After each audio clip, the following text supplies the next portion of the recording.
complejo, que uno no siempre está tan, bueno,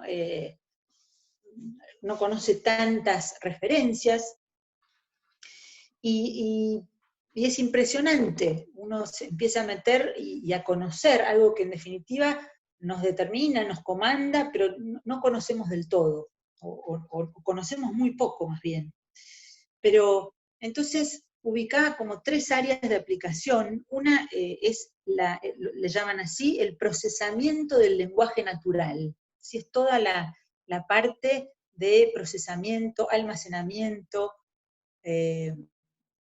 bueno, en definitiva, análisis y manipulación de datos, de información, un aspecto central, porque eso termina teniendo distintos usos, desde los más actuales, los que más ahora nos conciernen. Por ejemplo, es impresionante el lugar que está teniendo la tecnología del lenguaje para el control de la pandemia, para el control de registros, de datos, de información, mucho más en Asia que en Europa o que América Latina, pero leía el otro día una nota de Infobae que decía el índice que nos va a dar forma, que va a dar forma a nuestras vidas, ¿sí? Y el índice es el R sub 0, es decir, que son elementos que incluyen aspectos matemáticos, estadísticos, etcétera, y que son esenciales hoy por hoy para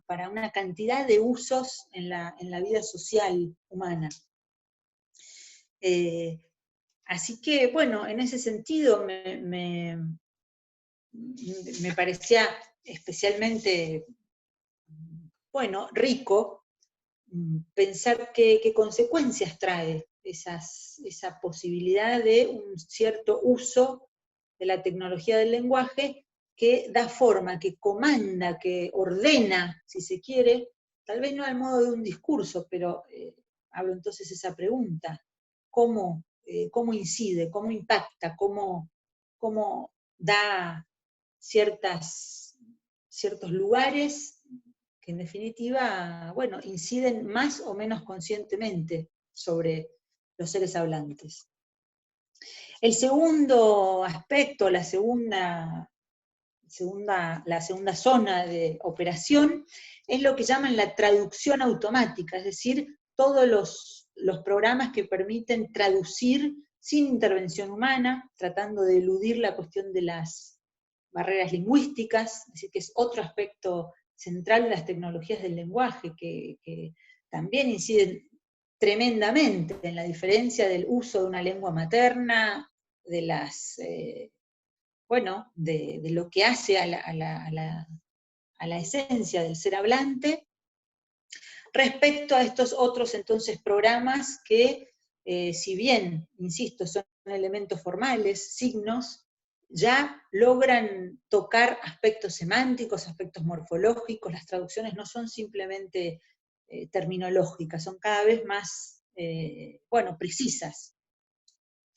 Y el tercer aspecto de las tecnologías del lenguaje lo llaman las interfaces entre humanos y ordenadores, y hace al sistema ya conversacional, es decir, a todo lo que toca del registro oral, no solo escrito, textual, sino oral, ¿sí? Procesadores de voces, bueno, los asistentes de Google, la posibilidad que da la tecnología de emular la voz humana directamente, ¿sí? Así que bueno, vemos que es realmente amplio y realmente fuerte el impacto de estas tecnologías del lenguaje en nuestra vida cotidiana. Y bueno, finalmente diría que en la clínica, me gusta ese tercer aspecto del título, de pensarlo en el marco de la clínica actual, de esta clínica que estamos tratando de elaborar un poco en tiempo real, diría, ¿no? Tratando vertiginosamente de reubicarnos y de entender un poco lo que está pasando hoy, y que uno palpa fuertemente estas cuestiones, no solo en los consultorios de cada uno, en las instituciones públicas y privadas, hay una presencia enorme, hablaba con residentes y y concurrentes, y otros colegas que están trabajando a demanda de la pandemia, ¿no? Y donde hay una cantidad de sistemas operativos que se están usando para eso, donde se tipifican motivos de consulta, ¿no? Suicidio, adicciones, etc. Es decir, que es algo que está absolutamente presente y atravesando nuestra clínica, ¿sí? Y eso, por supuesto, nos va a hacer pensar o abrir, me parece, la propuesta de Gabriel, la pregunta de cómo reintroducimos la cuestión del sujeto en el analizante, cómo volver a esa base, que es lo que se dice en un análisis, ¿no? Cómo ubicar el lugar del decir hoy, con las vueltas que tiene el asunto, y también la perspectiva del lado del analista. Me parece que también podemos aprovechar eso en la reunión de hoy, pensar, bueno, qué posición tomar frente a estas cuestiones, ante esta especie de universo desconocido por momentos, de la tecnología, del avance en una cantidad de aspectos de la informática, de la estadística, donde hoy por hoy vemos que es tan importante los médicos, los virólogos, los epidemiólogos, como los que manejan la tecnología. Me parece que los analistas nos debemos una apertura, un despertar a tratar de ubicarnos mejor, a tratar de conocer estas cosas para estar más advertidos, en definitiva, ¿no? Y bueno, y desde allí ver si se puede en este contexto hacer de algo por momentos un poco ajeno un uso clínico y un uso ético en función del psicoanálisis. Así que bueno, yo celebro el título que, insisto, me parece sumamente oportuno, y le doy la palabra a Gabriel. Bueno, muchas gracias. Un placer encontrarme, aunque sea en estas condiciones, con ustedes.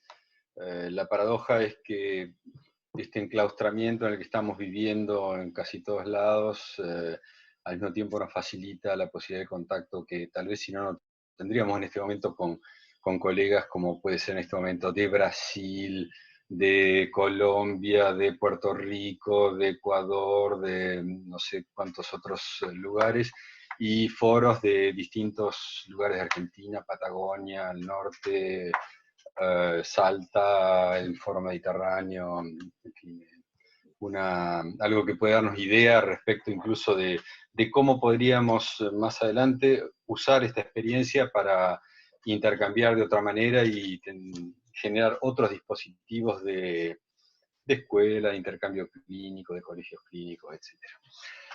Así que bueno, como bien explicaba Carolina en su introducción, en su presentación, esto en realidad fue planteado inicialmente en otro contexto, en otro momento. Yo tenía este título en diciembre, cuando todavía no sabía nada del COVID-19. Tenía previsto conversar con ustedes con cierta tranquilidad sobre algunas preguntas que nos plantea la clínica actual por el impacto de las tecnologías del lenguaje.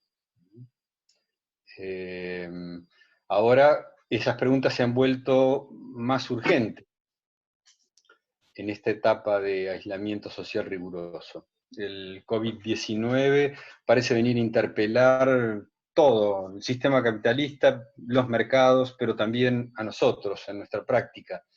El sistema capitalista, sus cambiantes plataformas y valores, y nuestra inserción inevitable en él o los sistemas que están interactuando en este momento en el mundo, bajo distintas formas de inserción, en definitiva, en mercados, en política de mercados.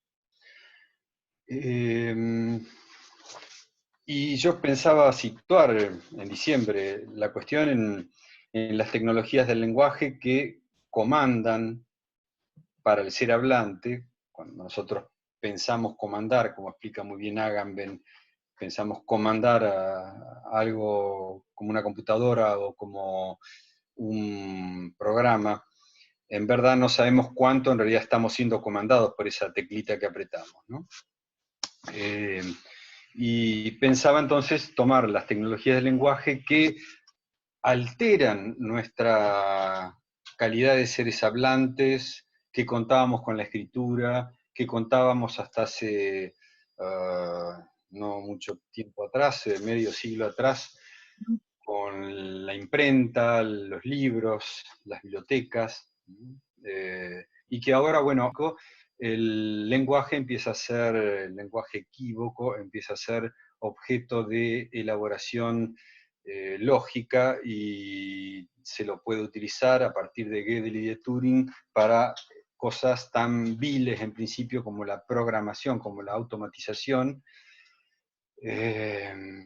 pero bueno, sobre la base de una muy precisa, un muy preciso discernimiento que hace Gödel y que Turing sigue, entre lo que del lenguaje es equívoco, es mentiroso, y lo que del lenguaje puede ser apartado de eso y puede funcionar de un modo que quede libre de elección, de mentiras, de efectos autocontradictorios, virales, etc. Entonces, de lo que yo pensaba hablar, que hoy en la práctica voy a tomar, por supuesto, como referencia, pero desde otro sesgo, es el impacto de esas tecnologías del lenguaje, a partir de la máquina de Turing, que llevan a Lacan a decir, como ya lo he dicho en otros lados, lo he recordado en otros lados, que esa máquina de Turing, la programación, es algo mucho más peligroso que la bomba atómica. Lo dice en el seminario 2, o sea, cuando la verdad que la programación todavía no tenía para nada el impacto que tiene actualmente. Tenía alguna cosa así de profecías, de don de profecías Lacan, y no como Cassandra, sino de las que se cumplen, ¿no? Entonces, dentro de los efectos de estas tecnologías del lenguaje, muy bien detectadas por Lacan en distintos momentos de su enseñanza, están el reemplazo de la elaboración de saber inconsciente, de la sabiduría local, tradicional, etcétera, que conlleva, el reemplazo de esa sabiduría por referencias y referencias locales, por información, entre comillas, global. Transformación del saber en información, que es completamente otra cosa. Es el saber desprovisto de goce y puesto al servicio de cualquier otra cosa. Otro principio fundamental es el principio de codificación atributiva del ser hablante, que es como un código, como en los campos de concentración le ponían a los que estaban allí internados, le ponían un código que lo representa, lo comanda, lo lleva a estar inscrito en ciertas listas, etc., haciendo de sus coordenadas simbólicas inconscientes objetos de seguimiento, de control o de publicidad particularizada, ¿no? En las distintas empresas líderes en este momento de las technologies, ustedes van a reconocer la fuerza de cada una de ellas en cada uno de estos ítems. Otro principio es el de sustitución del lazo social real, podríamos decir, el que involucra tiene de real que involucra una imposibilidad entre el uno y el otro al que respeta en su eteridad.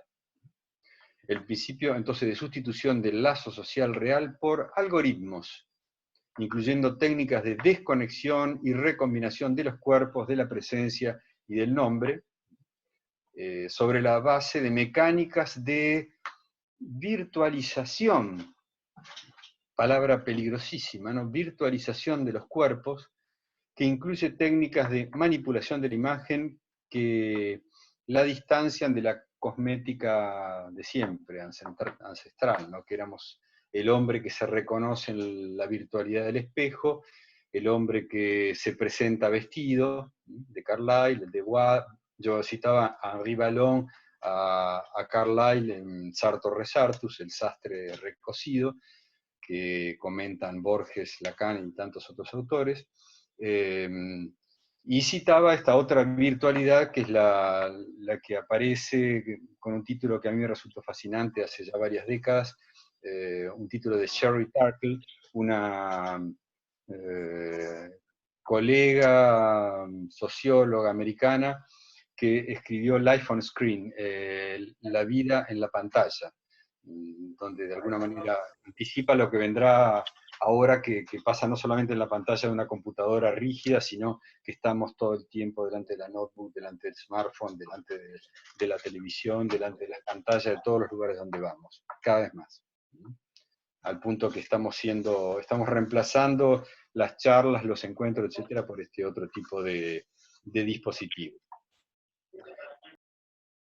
El término virtualización que destacaba es un término que tiene una historia enorme, ¿no? Lo virtual no existe desde ahora, lo virtual existe desde que la patrística, no sé, las primeras traducciones de la Biblia del siglo IV incluyen la traducción del término dynamis, o sea, lo que es en potencia, no en acto, sino en potencia, por virtual, ¿no? Virtual que a su vez tiene que ver con la potencia del huir, del varón, ¿no? La virtud, y ahí entonces se arma una especie de conglomerado semántico del cual se va a terminar distinguiendo, y lo va a hacer Tomás de Aquino, va a terminar distinguiendo entre lo que es la potencia en general, ¿no? Y la virtud en general como algo que caracteriza la fuerza, el valor, la virilidad, etc.,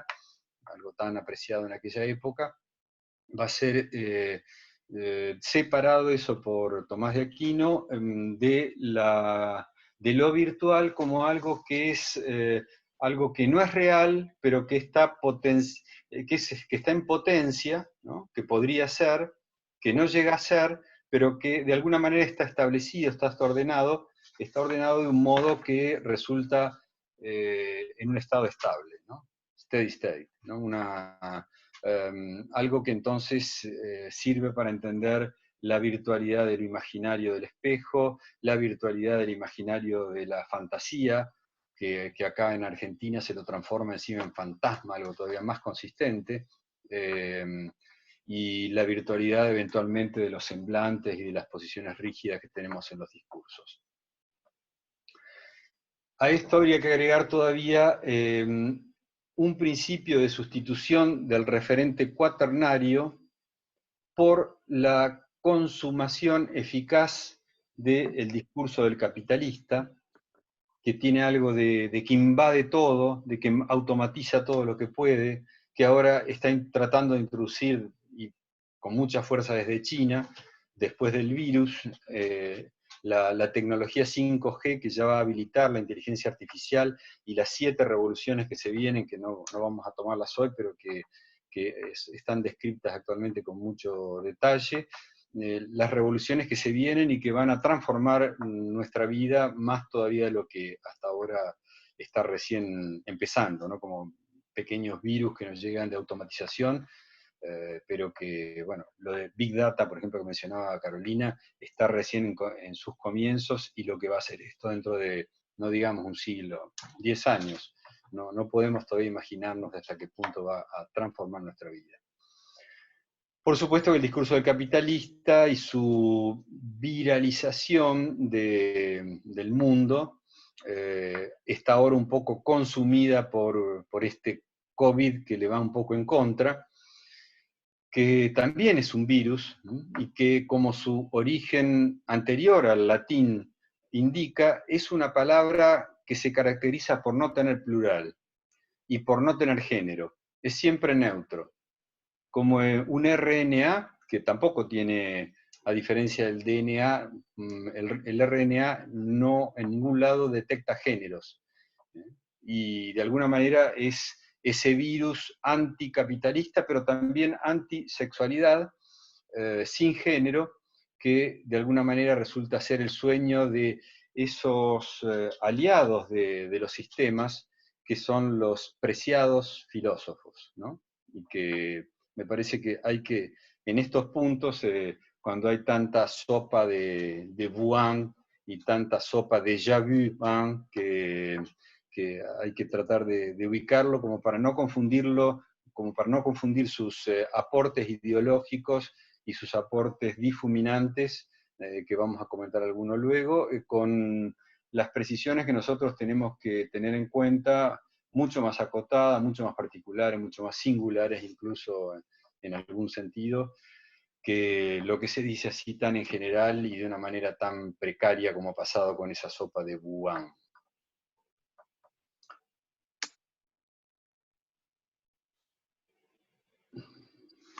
Bueno, esto era mi proyecto en diciembre, pero claro, ahora las cosas han cambiado porque no solo tengo algunas advertencias, como todos tenemos y como todos encontramos, para hacer respecto de cómo está funcionando el sistema, sino que también tenemos el hecho de que en esta etapa de aislamiento social riguroso, estas preguntas mismas resultan infecciosas. No se pueden plantear personalmente. Y desde hace algunas semanas el psicoanálisis ya no se practica, al menos como le llamábamos, entre comillas, personalmente. Ni hay casi encuentros de otro tipo, u otra tipa, para no ser segregativo, si no es por este medio, ¿no? Si no es por medio virtual. Nuestra práctica analítica en particular se ha visto alterada por la interposición de dispositivos de comunicación, entre comillas, a distancia. Que eso no sé si será tan entre comillas o no. Eso es algo que quiero interrogar ahora, dándole otro cariz entonces a lo que inicialmente iba a ser mi presentación. Voy a comenzar ahora hablando del encuentro analítico. Siendo el encuentro analítico algo que prescinde en general de toda tecnología, que se basta con la lengua, el lenguaje, el discurso, pero no necesariamente requiere, no sé, por ejemplo, de análisis médicos, de diagnóstico por imágenes o esas otras cosas tanto más complejas, ni siquiera requiere estrictamente de escritura, que son los pisos de civilizaciones posteriores a la del ser hablante, de escritura, ni de imprenta, ni de internet. 3 soportes civilizatorios de escalones superiores. El analista puede ser, conocemos casos, un iletrado, apenas saber leer, escribir así, tal vez como los adolescentes, rapidito en el celular, informáticamente nulo, como somos más o menos la mayoría, pero la fuerza del método freudiano parece depender de los medios de los que se priva, porque los que se reserva, y así lo dice Lacan en sus escritos 1, los medios que se reserva, o sea, la función de la palabra, el campo del lenguaje, alcanzan tal vez para desarrollar buena parte de sus propósitos. Pero claro, a veces la distancia, el tránsito en Buenos Aires u otras grandes ciudades, San Pablo, México, peor que acá, el tiempo, los cambios de lugar de trabajo, nos llevaron hace años a preguntarnos por el análisis a distancia. A distancia con comillas provisorias. Que ahora muchos practicamos porque no nos queda otra opción.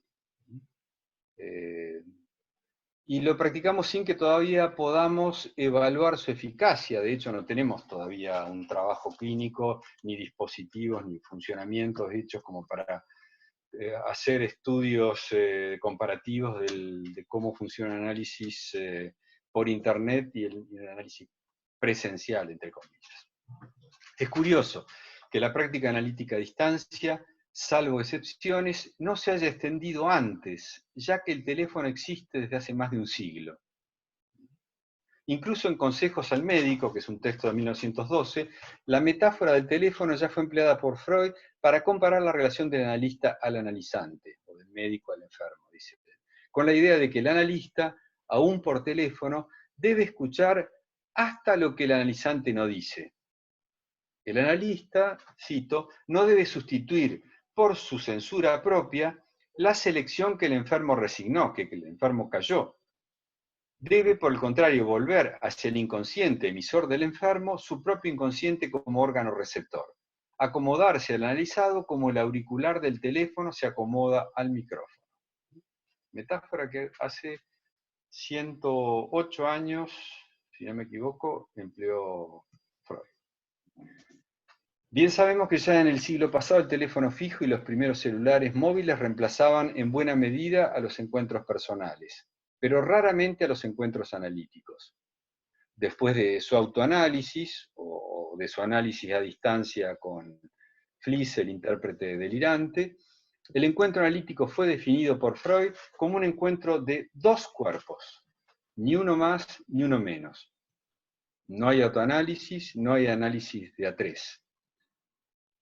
Esta aritmética es la ciencia de los números, ¿no? Aritmética de los cuerpos, al parecer elemental, fue considerada por Lacan como absolutamente rigurosa e imprescindible para que el lenguaje, en primer lugar, revele sus potencialidades de sobredeterminación, de polisemia, de equivocidad, ¿no? El hecho de que para Lacan, en francés, de y de ellos, de y de, se pronuncia igual, equivoquen, o que un bebus, el inconsciente de Freud en alemán, pueda ser transliterado al francés como un bébé, como un error de perspectiva, un equívoco, ¿no?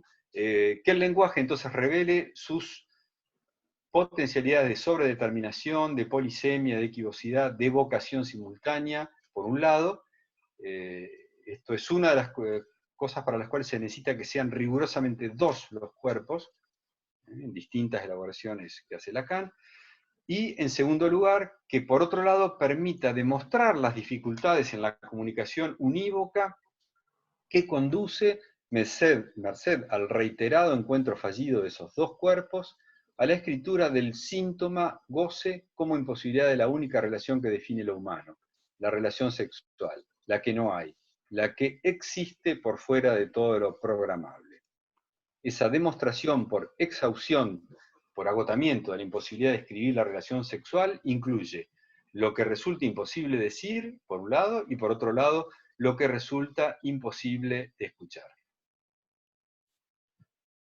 No desesperemos, dadas las imposibilidades de la inscripción de esa maldita relación, haremos otras cosas, y tantas, y tan buenas. Aprendemos a sustituir, a cambiar de objeto, a sublimar.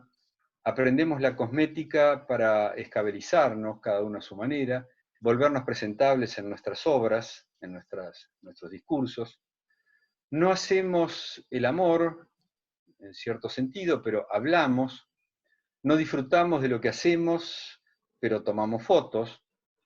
Incluso en estos días, presos como estamos, no hacemos turismo, pero vemos el planeta por TV, incluyendo los cisnes que volvieron a Venecia, esos que ya no podíamos ver presencialmente. Leemos poesía, teatro, en fin, lo que a cada uno le guste, vemos Netflix, encontramos soluciones para casi todo en YouTube, salvo para la relación sexual, que tampoco en cuarentena funciona. Esta imposibilidad y las diversiones que secreta son el ABC freudiano que se despliega en el análisis de dos cuerpos, pasando por el RSI lacaniano, hasta su trenzado actual, 50 años después, ¿no? La topología ha avanzado muchísimo y los psicoanalistas de eso nada sabemos, y trenzado que actualmente además es más bien ya un cableado. Los analistas no avanzamos en la prodigiosa topología de las trenzas actuales, pero estamos conectados, estamos wired, plugged, etc. Ahora bien, Freud notó que había en ese cuerpo a cuerpo del dos cuerpos, ni uno más ni uno menos, algo insoportable. Y para avanzar en la vía analítica, que es la vía resolutiva del síntoma por demostración de la no relación, por lo menos eso resultaría en la deducción lacaniana posterior, le resultó más fácil promover que fueran dos cuerpos menos algo. Que el cuerpo del analizante no viera al del analista. Que la mirada estuviera asimétricamente excluida. Por supuesto que para esto habría distintas interpretaciones y ya alguien hoy de alguna manera debatía conmigo que esto sea exactamente así. ¿Es un cuerpo y medio entonces lo que Freud propone? No podríamos asegurarlo porque la mirada no es la mitad de un cuerpo. es algo puntiforme, dice por ahí Lacan, pero depende de dónde se la ubica y eso cambia las virtualidades del espacio hablante, las potencialidades del espacio hablante, las realidades del espacio hablante. Ustedes saben que es más complejo esto y que la acomodación de la mirada hace posible el reconocimiento del cuerpo, según enseñan los esquemas ópticos de Lacan, y que más radicalmente aún dicha acomodación hace a la constitución del cuerpo como consistencia, como un cuerpo, como propio, decimos, un cuerpo propio. Una suerte de globo resistente que aloja distintas cosas, órganos y otras cosas. Henri Vallon, referencia esencial de 1931, escribe un texto que toma Lacan como base, que es cómo se desarrolla en el infante, o sea, el niño que todavía no habla, la noción de cuerpo propio. Pero también ustedes saben que el análisis ataca esa consistencia del cuerpo, que busca sus grietas sintomáticas, particularmente las histéricas, las grietas histéricas, y que pone a prueba esa consistencia mediante el procedimiento de recostar lo imaginario, apartarlo en cierto sentido, dejarlo, aflojarlo, dejarlo incluso afuera del consultorio en cierto sentido, para dar rienda suelta a lo simbólico, a ese bla bla bla, ese despliegue que en algún momento revelará la dificultad, el tironeo del síntoma, el dolor fundamental del hablante, que reside en su imposibilidad de decir y describir ese imposible acceso al cuerpo otro, al otro cuerpo. También saben que la relación varía mucho según el caso. La relación con la mirada, por ejemplo. Hay quienes, para desviar la mirada en una clase o conferencia, entretienen al público con un PowerPoint, un toma corriente visual que produce una imagen fuera de su cuerpo, y entonces el cuerpo propio pasa a estar en un segundo plano, en una sombra más confortable. Hay algo en común entre algunos analizantes o pacientes y los docentes cognitivos, por ejemplo, que emplean con mucha habilidad el PowerPoint y que reemplazan su aburrida imagen por esquemas más o menos coloridos. Otro caso es el de los, diferente, es el de los analizantes que temen no poder controlar al analista, tal vez en este caso porque temen que no le presten atención, que estén chateando o haciendo, no sé, aseo personal mientras el paciente habla solo. A veces, otras veces, el temor es otro. Temen que, si ellos se acuestan, en lugar de mirarlos, el analista los escuche, lo cual es más peligroso. Lacan lo comenta de todos los modos posibles, y particularmente hay una referencia preciosa en el capítulo 4.7 de la Dirección de la Cura y los Principios de su Poder. Nada más riesgoso que una palabra libre, que una palabra que pudiera ser escuchada, que una palabra que permita zafar de los encadenamientos forzosos del inconsciente.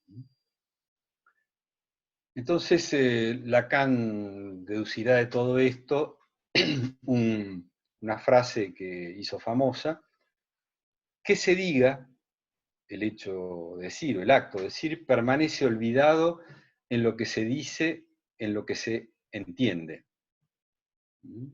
Lo traduzco así, en primer lugar, así está traducido, en primer lugar, lo que se entiende.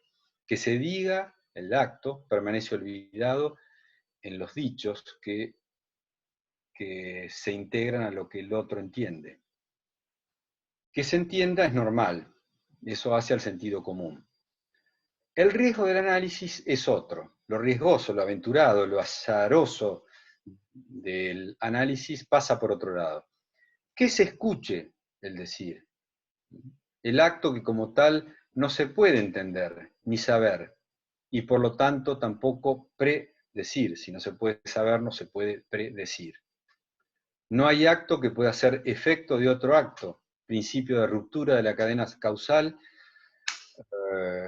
principio de John Austin, que Lacan asume como propio, sin citar jamás a John Austin, pero bueno, cita vía Van Benist, que es quien de alguna manera importa de Inglaterra esa ruptura de la cadena causal, que no puede haber decir que sea efecto de otro decir. no hay decir programable.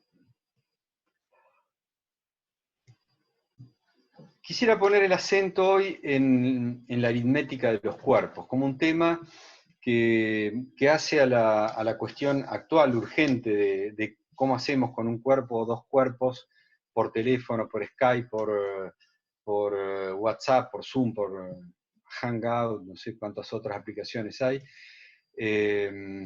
Pero quisiera mostrar hasta qué punto la aritmética de los cuerpos es algo que es deslizante, no es clara, y hasta qué punto estamos de alguna manera en nuestro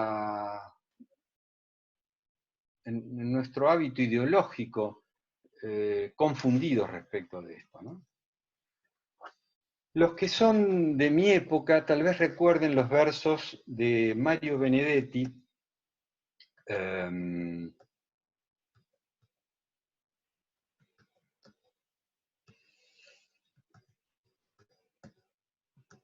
creía tenerlo por acá, acá está.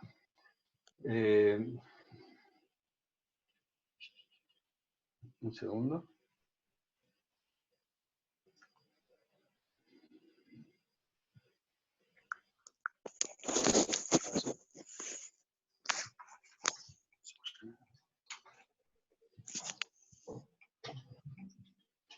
A ver si puedo compartir con ustedes unas estrofas de la poesía Te quiero, de Mario Benedetti, una versión que no es de Sandra, sino de Nacha Guevara. ¿Se escucha? Si te quiero es porque sos mi amor, mi cómplice y todo. Y en la calle codo a codo somos mucho más que dos. Somos mucho más que dos. Tus manos son mi caricia, mis acordes cotidianos. Te quiero porque tus manos trabajan por la justicia. Si te quiero es porque sos mi amor, mi cómplice y todo. Y en la calle codo a codo somos mucho más que dos. Somos mucho más que dos. Tus ojos son mi conjuro contra la mala jornada. Te quiero por tu mirada que mira y siembra futuro. Tu boca que escucha y mira, tu boca no se equivoca. Te quiero porque tu boca sabe gritar rebeldía.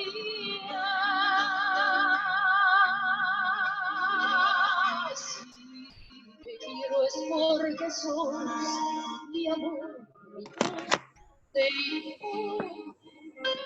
y en la calle codo a codo somos mucho más que dos.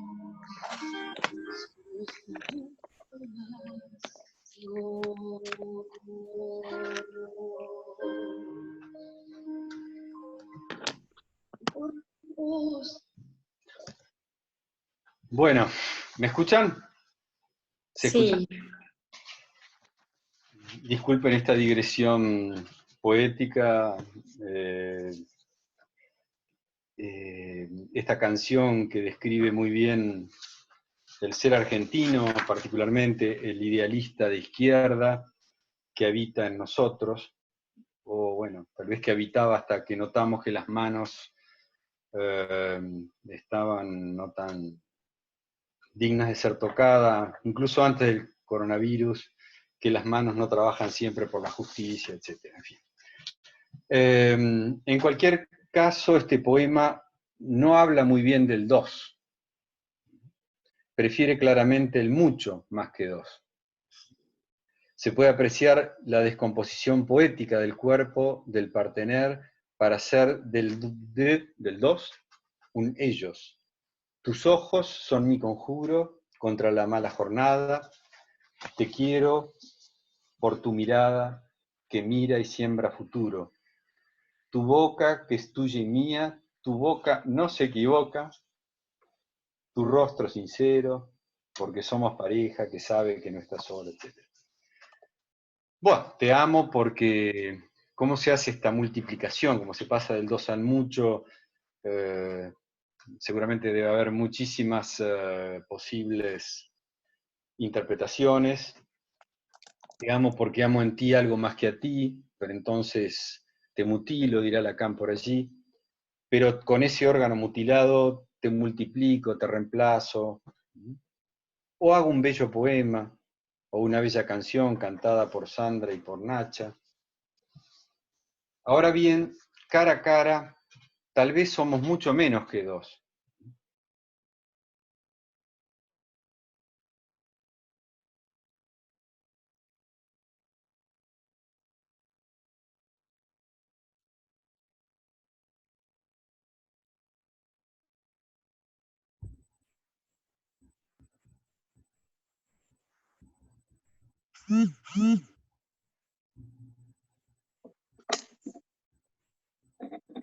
Bueno, Dejó de escuchar, ¿no?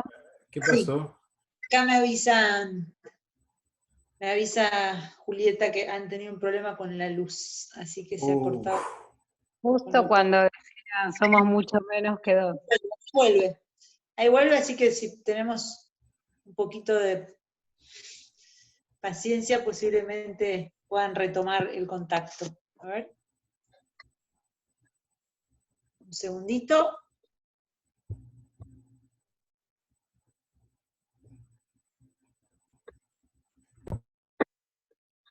Qué inoportuno el corte, ¿no? Bueno, es así. Guardamos un poco a ver si retornan. Quedó poético igual, ¿no? Mucho Sí. más que dos, mucho menos, nada. Justo.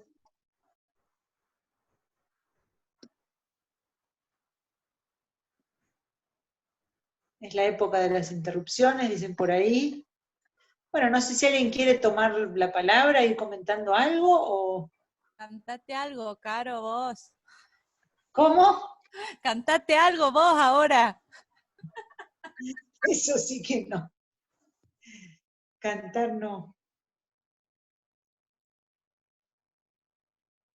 Gabriel dice que está intentando o que se le cortó la luz en la casa o qué onda. Sí, en realidad sí, que se cortó la luz en la casa, pero al mismo tiempo están diciendo que ya volvió. O sea que... Ah, ok. Lo que ocurre es que quizá esto es una plataforma que no tiene límite, o sí tiene límite. ¿De qué, Sil? De gente, porque a mí me pasó el otro día que en una conferencia, a mí me pasó lo mismo y cuando quise volver a entrar, que era la que tenía que dar la conferencia, no podía entrar porque no había más capacidad.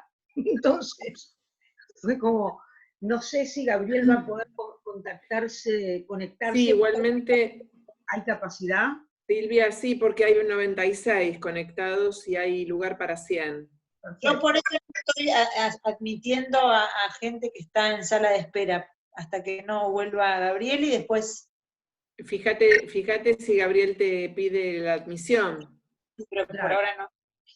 Ahí apareció, ahí viene.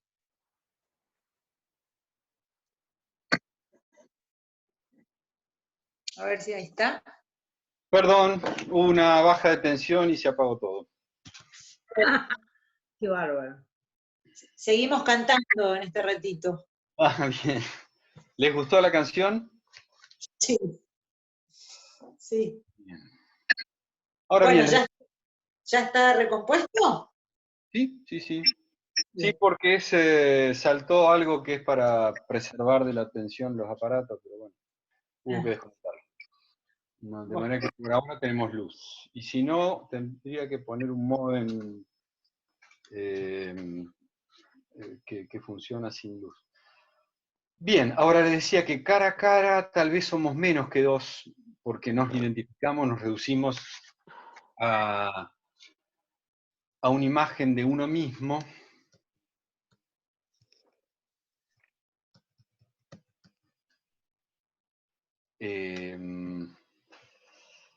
hacemos del alter ego, descripción bien comentada por Lacan en muchas circunstancias, hacemos del otro yo, el soporte del yo, eso que debería quedar afuera de la experiencia del análisis en principio.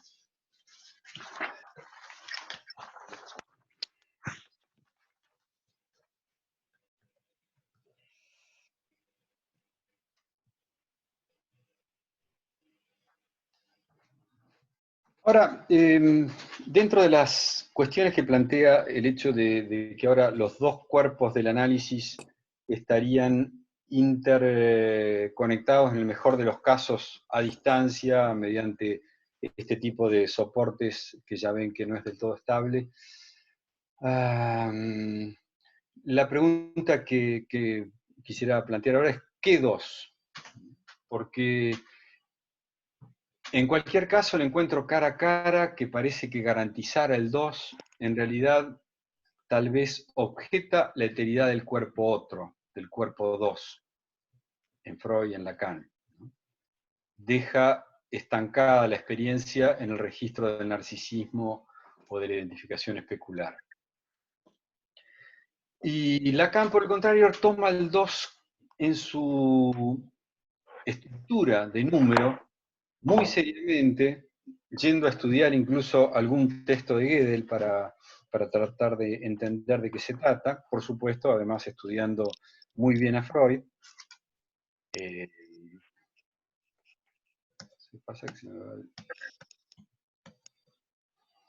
Y entonces,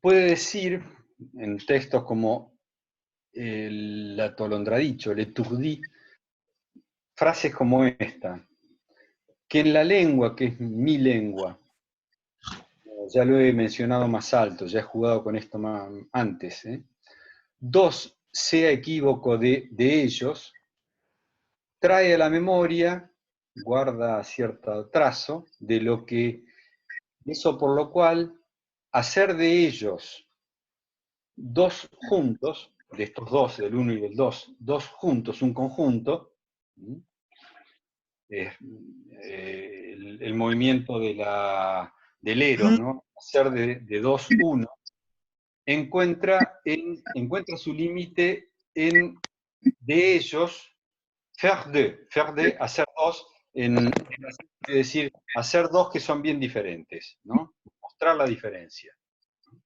De manera que vean la cantidad de equívocos que hay en este uno que es el 2, ¿no?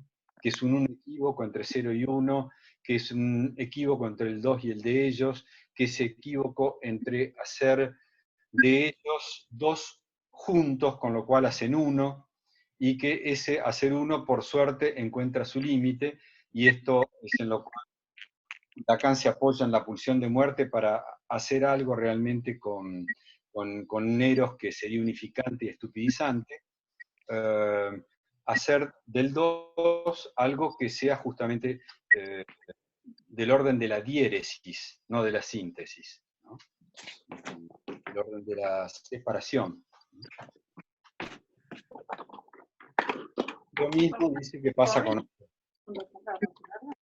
otros términos. Hay que mirar para darle vuelta al pollo, porque di vuelta a las papas nomás. Hay alguien que tiene que dar vuelta al pollo. Ya ven cómo estamos, en qué nivel de intimidad. Presencia, ahora voy a hablar de la presencia, a su vez, ¿no? Que es otro término que parece que está totalmente cuestionado por la comunicación a distancia entre analista y analizante, ¿no? ¿Cómo funciona la presencia en análisis? Funciona de muy diferentes maneras. Hoy en día preocupa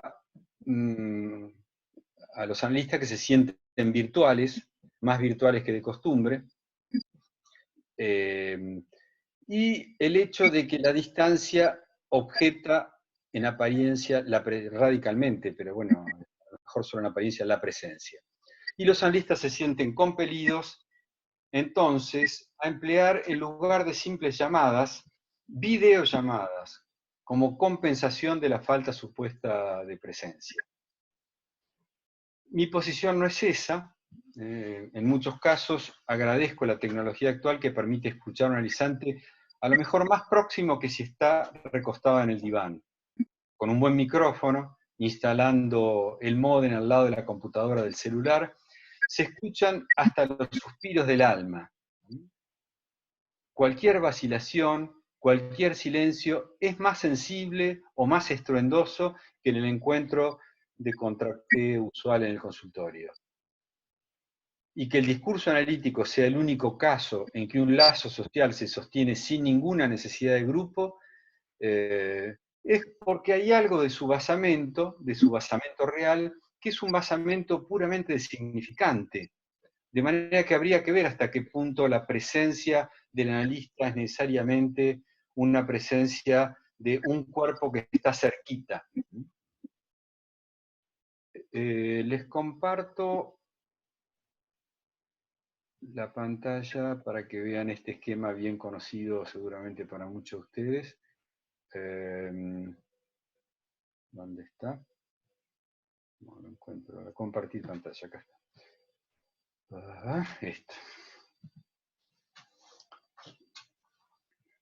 El discurso del analista, lo ven aquí, ¿ven el puntero? El discurso del analista es entre la presencia de la causa del deseo, alguna vez o de un semblante de la causa del deseo, a lo mejor no importa si es la causa o un semblante de la causa, que pone a trabajar el síntoma, la división subjetiva, ¿sobre qué fundamento? ¿Sobre qué base? Sobre la base de el S1 que el sujeto no dice justamente, porque si dijera pasaría todo lo que el capítulo 4.7 sugiere. Y del otro lado tenemos el lugar del analista silente, causa del deseo, pero que tiene la posibilidad de introducir algo del saber en el lugar de la verdad, ¿no? Como un dispositivo bien diferente de el del discurso del amo, justo al revés, el revés del discurso del amo, del que ahora vamos a comentar cosas. Vuelvo entonces, dejo de compartir pantalla.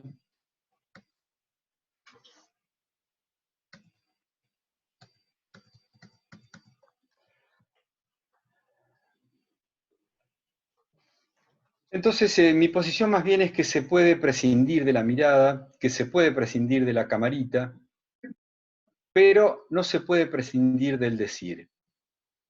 Y el decir, eso es justamente lo que tenemos cierta garantía de que incide en el cuerpo. Y no es necesario que sea un cuerpo que esté al ladito. La pulsión, dice Lacan, expresión bien conocida del seminario Les Santons 23, la pulsión es el eco en el cuerpo del hecho de que hay un decir. Y de ninguna manera exige que ese decir sea un decir que sea pronunciado por alguien que lo dice al lado. Ese decir soporta la distancia, que no es tal, y soporta la no presencia, que tampoco es tal. La presencia que cuenta en el análisis es la que causa el deseo, es algo que se define por su intrusión fuera del campo de lo visible y de lo audible. Ese objeto voz silente que está presente, causando el trabajo analizante, y que se distingue de lo que falta. Falta en la realidad virtual, perceptible, siempre más o menos virtual, falta allí, está perdido allí, pero está presente por fuera de lo percibido. Lo percibido en este punto del análisis no dice nada, somos nosotros quienes lo hacemos decir. ¿Bastaría entonces con que el cuerpo del analista encarne esa causa silente, apoyándose en los equívocos del saber en el lugar de la verdad, para que el lazo analítico pueda funcionar a pleno? El hecho de que no podamos responder bien esta pregunta, por sí o por no, es una falla de la teoría, que justamente debemos compensar con nuestra presencia de analistas. Destaco esto de falla de la teoría que voy a retomar enseguida. Pero antes voy a decir algo respecto de la distancia. Lacan criticó duramente a Le Bovici, por ejemplo, por su teoría de la proximidad del paciente como un logro del análisis, o proximidad del analista. Cuando el paciente podía llegar a oler a su analista, se podía medir en centímetros incluso, o en una unidad específica de olor, el OLF, digamos, el progreso del análisis. Otra versión, cuando el analista ya es un mal objeto, cuando el analista como objeto alcanza lo real, y como tal, como mal objeto, huele mal, en un consultorio que suele tener poca ventilación, algo del objeto causa puede encontrar una materialización eficaz, aunque un poco desagradable. Son cosas que pasan, pero que podría decir, la teoría de la cura del parletre reduce la teoría de la cura del parletre a una versión cínica, una versión canina del progreso del análisis. ¿A qué le llamamos distancia entre dos cuerpos hablantes? Es ese disstare, es ese estar disyunto, ese estar divergente que a veces es una figura de otro estar, el destino, el darse un lugar, el fijarse en algún sitio en particular, y que no necesariamente implica ruptura ni pérdida de intensidad del deseo en esta época de cableado del mundo. Me parece entonces ahí que yo planteo la pregunta por la distancia, así como planteo la pregunta por la presencia. Volviendo a la presencia, por un lado tenemos una valoración positiva de la presencia del objeto en el análisis, la presencia transferencial que escande, la palabra siempre es empleada por Lacan, escansión, o sea que intervala, que produce un intervalo de las cadenas asociativas, que permite decir algo, el intervalo, que se repite, dice Lacan al principio o peor, el intervalo que se repite es lo único que permite decir algo con la ayuda del lenguaje, decir algo de la cosa, algo que no sea meramente significante, inerte. Cuando la palabra del sujeto se inclina hacia la presencia del oyente, en la página 358 de los escritos, se van a encontrar con un párrafo maravilloso donde Lacan dice que en ese momento en que la palabra del sujeto se inclina o bascula hacia la presencia del oyente, se hace sentir esa presencia que aquí la valora de este modo. Es la relación más pura de que es capaz el sujeto con respecto a un ser, y que es tanto más vivamente sentida como tal, cuanto que ese ser está para él menos calificado.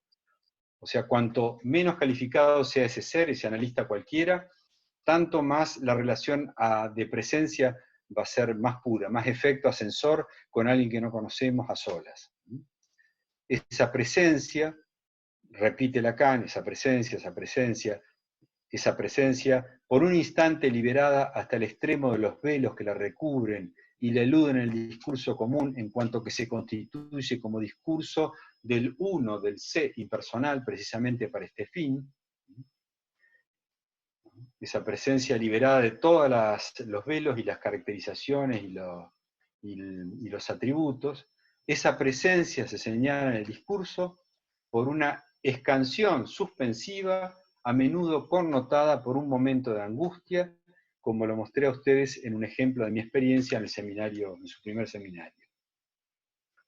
De donde el alcance de la indicación que Freud nos dio, siguiendo la suya, a saber que cuando el sujeto interrumpe su discurso, pueden ustedes estar seguros de que le ocupa un pensamiento que se refiere al analista, dinámica de la transferencia, ¿no? Bien,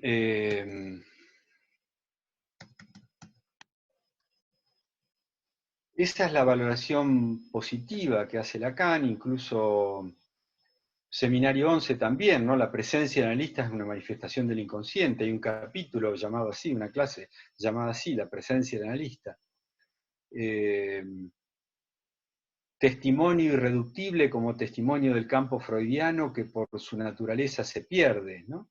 Interesante este uso del término testimonio aquí para otras instancias, ¿no? Ligadas a la escuela, ¿no? Encontré varias cosas sobre el testimonio hoy en Lacan y Heidegger. La transferencia, dice, es la puesta en acto de la realidad sexual del inconsciente. La transferencia, esa presencia de la realidad sexual del inconsciente, esa realidad sexual que hoy en día se pretende borrar con las declinaciones del último Lacan y los vaivenes de la moda, ¿no? Como que el psicoanálisis y la sexualidad no serían dos cosas que estarían tan ligadas, ¿no? Como pasaba en la época de Adler o de discípulos de Lacan que trataban de civilizar el psicoanálisis, ¿no? De hacerlo políticamente correcto, ¿no? Y que entonces había que sacar el componente sexual que está en el fundamento mismo del acto freudiano de producción del inconsciente y de todo lo que elaboró Lacan. Y de lo que encontramos en nuestra clínica, por otro lado, ¿no? Entonces, me parece que una teoría del escuche, de la presencia, es exigible en este momento para responder a esa falla de la teoría que encontramos, ¿no? ¿Qué decir respecto de la presencia, respecto de la proximidad, respecto de la distancia? ¿Es el analizante un prójimo? Respecto, ¿qué tipo de presencia nos es requerida desde la ética del discurso analítico, del decir del análisis? Y voy a apoyarme en este punto en la alocución sobre la psicosis del niño, que es un texto muy sorprendente de 1968, donde habla de muchísimas cosas, no solo de la psicosis del niño. No tengo la página, ya se las digo, tengo la versión aquí en español. Voy a comentar página 384, 385, donde habla justamente de la presencia, y donde dice cosas tan fuertes como hay en el psicoanálisis una que se suelda a la teoría, una presencia que se suelda a la teoría. Escuchen esto, ¿no? Posmodernos. La presencia del sexo como tal, a entender en el sentido en que el ser hablante lo presenta como femenino. Esto es algo donde la presencia se suelda a la teoría, dice. Lo que mujer quiere es el centro ciego del discurso analítico y arrastra como consecuencia que la mujer sea psicoanalista nacida, nata, como es de notar cuando el análisis está regenteado por las menos analizadas de las mujeres. No es el caso de Collet-Soler, pero sí de otras anteriores, ¿no? Bien, página 384, está Lacan diciendo que en verdad se ha hablado mucho en estas jornadas sobre la psicosis del niño, sobre la relación sexual, sobre el inconsciente, sobre el goce, dejando de lado el acto, por supuesto. Se habla de la relación sexual para dejar de lado el acto, denuncia él en 1968, ¿no? Y lo denuncia en sus propias jornadas, la jornada de la gente de su propia escuela, ¿no? Esto no quiere decir que su presencia no nos haya dominado, invisible, pero también palpable en tal gesticulación detrás del micrófono. Nunca fue articulado teóricamente, falla en la teoría. Nunca fue articulado el hecho de que la relación sexual es eso sobre lo que se funda la dificultad que hace a toda la sintomatología y a la existencia misma del psicoanálisis que se apoya en esos síntomas. Lo que se entiende de la propuesta de Heidegger, tal vez inexactamente, es que allí se trata del ser para la muerte, o sea, lo que desde la antigüedad se presenta bajo la forma del penitente, que prepara su vida, toda su vida para la muerte, ¿no? Y bueno, y cada uno fracasa a su manera, Pascal transformando semejante ascesis en una simple apuesta, la apuesta de Pascal, pero Freud introduce una innovación, que es entre el ser y la muerte, introducir el sexo, y el ser para el sexo. Creemos ser suficientemente valientes, dice Lacan, no sé si nosotros estamos a la altura, como para sostener esa posición de Freud.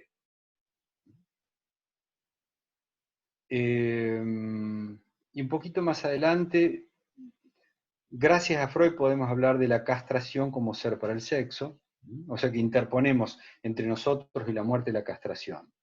Pero es distinto la castración y la muerte. Verán cómo, justamente cuando se trata de ser dos, que Lacan lo explica. Cuando somos dos, el ser para la muerte, crean lo que crean quienes lo cultivan, los filósofos, etc., los penitentes, deja ver en el menor de los lapsus que de lo que se trata es de la muerte del otro. Lo que explica las esperanzas puestas, en cambio, en el ser para el sexo. Pero, sin embargo, en contraste, en un curioso quiasma, en un curioso intercruzamiento, en contraste, cuando somos dos, la castración que descubre el sujeto no puede ser sino la suya, y no advierte la fundamental que es la castración del otro. Incluso cuando el otro se le presenta con las piernas abiertas para que descubra el campo de lo que podría ser el terreno propio del ser para el sexo, hay algo ahí que el sujeto se queda cerrando las puertas que se le habían abierto, sin embargo, de par en par, ¿no? De manera que hay algo del dos que es problemático para todo el mundo. Y bueno, Lacan señala que el fundamento de relación sexual, o de no relación sexual, que es a donde lleva la pregunta por la relación sexual, nunca fue articulado teóricamente. Heidegger se plantea con mucho detalle en El ser y el tiempo, 1927, el ser para la muerte, el Miteinander-Stechen, el estar el uno con el otro, el ser dos, y bueno, ese, que en cuanto somos dos, en el ser y el tiempo, resulta que rápidamente la muerte pasa a ser algo que queda así planteado de un modo universal, equívoco, universal negativo, universal, con todas las equivocaciones que Lacan denuncia al universal, particularmente en el seminario O Peor, y El ser y el tiempo, maravilloso texto que enseña tantas cosas, queda de alguna manera sospechado de precursor del nazismo, como se dice por todos lados, exagerando un poco las responsabilidades de un universitario, de un filósofo ya universitario, que está en la universidad, por supuesto, al servicio de algún amo, si creemos por lo menos lo que dice Lacan, antifilósofo, incluso en la versión de Colette Soler que escribe Lacan, antifilósofo, que está publicado en español. Previsor, Freud introdujo el ser para el sexo, nunca planteado por el filósofo que ama el saber para no acercársele porque lo horroriza, y en cuanto somos dos, la castración descubre al sujeto algo que da tiempo para el análisis, da tiempo para el análisis, y eso está muy bien descrito en las páginas 385 y 86 de los otros escritos. Pero, sin embargo, no deja de ser ocasión para Lacan para mostrar qué valor puede tener, en este caso negativo, la presencia del analista. Porque el penitente, hasta el siglo XVIII, XIX incluso, XVII, XVIII por lo menos, él marcaba el camino y dejaba libre, el penitente, el del ser para la muerte, dejaba libre, increíblemente, más que desde el advenimiento del psicoanálisis, el campo de los jugueteos sexuales, como lo testimonian muchos documentos en forma de memorias, epístolas, informes, sátiras. Y para decirlo, si bien es difícil juzgar con justeza si la vida sexual era más desahogada en los siglos XVII o XVIII que en el nuestro, por el contrario, el hecho de que los juicios referidos a la vida sexual hayan sido más libres, se resuelve con toda justicia a nuestras expensas. Y en aquel momento eran más libres respecto de los juicios respecto de lo sexual. Hoy en día somos más recatados, tenemos más juicios, prejuicios, en fin, valoraciones, etc. No es ciertamente excesivo relacionar, continúa, esta degradación con la presencia del analista, entendida en la única acepción en la que el empleo de este término no constituye una impudicia, es decir, en su efecto de influencia teórica, marcada precisamente por la falla de la teoría. Si se reducen a su presencia, los psicoanalistas merecen que se perciba que ellos no juzgan las cosas de la vida sexual ni mejor ni peor que la época que les hace lugar, que no son en su vida de pareja más frecuentemente dos que en otro lado, lo que no perturba su profesión, puesto que una tal pareja no tiene nada que hacer con el acto psicoanalítico, que Lacan aquí opone a la relación sexual. El acto psicoanalítico es lo que viene de alguna manera a temperar y a permitir hacer algo, a curarse de algo, a quien justamente se encuentra con la situación del ser para el sexo, con algo con lo que no sabe, no puede, no encuentra cómo afrontarse, y entonces responde a través de la neurosis, la perversión o la psicosis.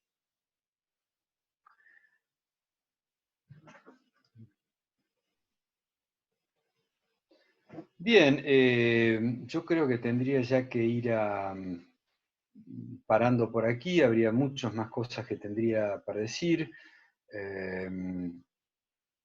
Respecto del cuerpo 2, del cuerpo, de cómo Lacan explora por qué eso el número 2 es tan inaccesible, por qué como eso es tan así, inventa dispositivos que involucran a algunos grupos, como son el dispositivo del cártel, donde se trata de grupos lo más pequeños posibles, pero que sigan siendo todavía grupos, de 3 cuerpos más 1, si es posible, o 4 cuerpos más 1, más seguro que eso siga siendo un grupo.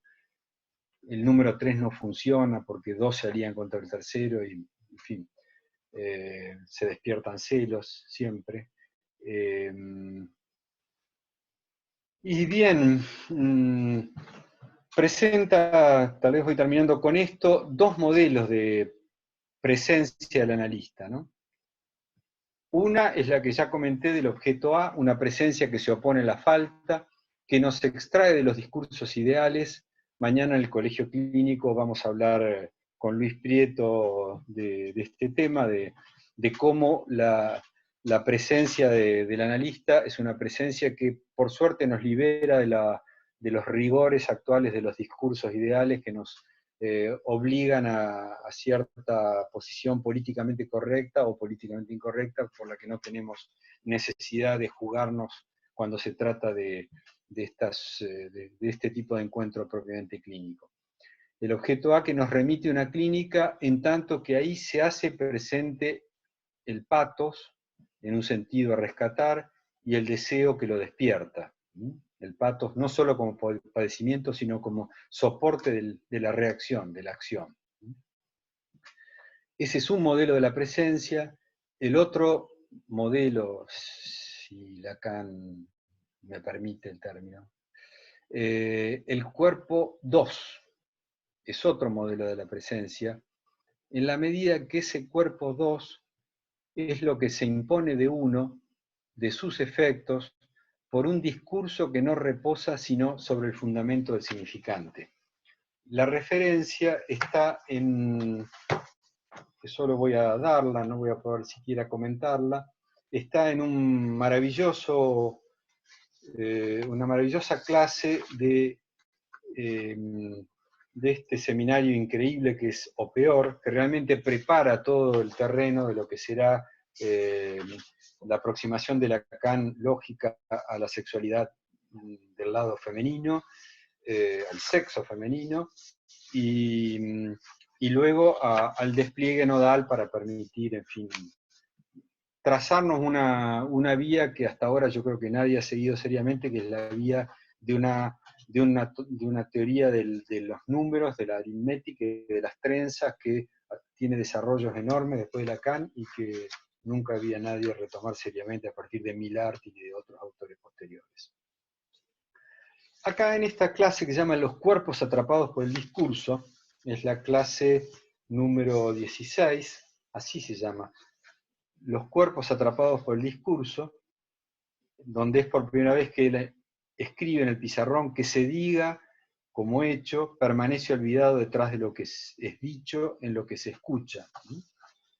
Y aquí, bueno, él explica que por un lado están los discursos, que son esos elementos del lenguaje o efectos del lenguaje que sirven para hacer lazo social, por un lado, y por otro lado, bueno, y que tienen ciertos elementos ya estudiados en mayor o menor medida por ustedes: el goce, la verdad, el semblante, el plus de gozar, pero que todo eso no tiene ningún sentido, no se sustenta, no se sostiene, sino sobre un ground, sobre un campo que es el cuerpo. El cuerpo que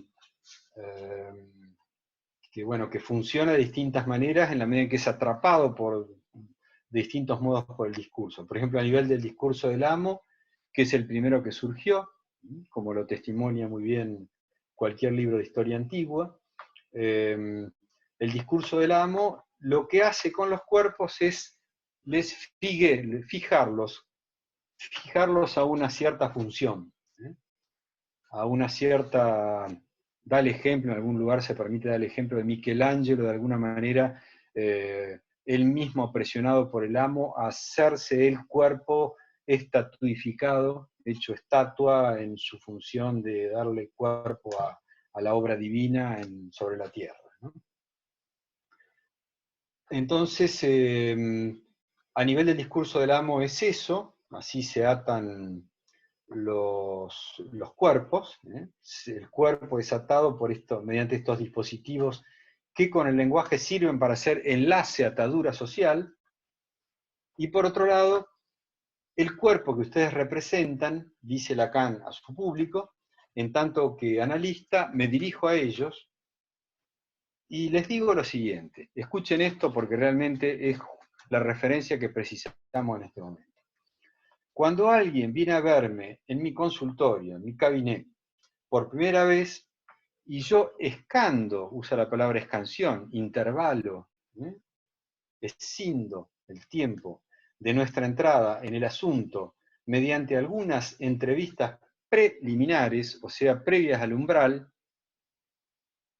previas al limen, lo que es importante es la confrontación de cuerpos, el encuentro de los cuerpos. Es justamente porque de allí se parte, de este rencontre, de este encuentro, es una palabra muy fuerte, rencontre en francés, ¿no? Porque es encuentro, pues encuentro tíquico, encuentro de azar, encuentro del deseo. Es justamente puesto que a partir de este encuentro de cuerpos se produce en ese momento, que ya no será más cuestión a partir del momento en que se entre en el discurso analítico. Después ya no es tanto cuestión ni de tocarse, ni de mirarse, ni de olerse, ni de estar viendo cómo gesticula el otro, aun cuando por supuesto que Lacan jugaba con eso y a veces se acercaba a la oreja analizante y le decía palabras seductoras, suavecitas en la oreja, etc.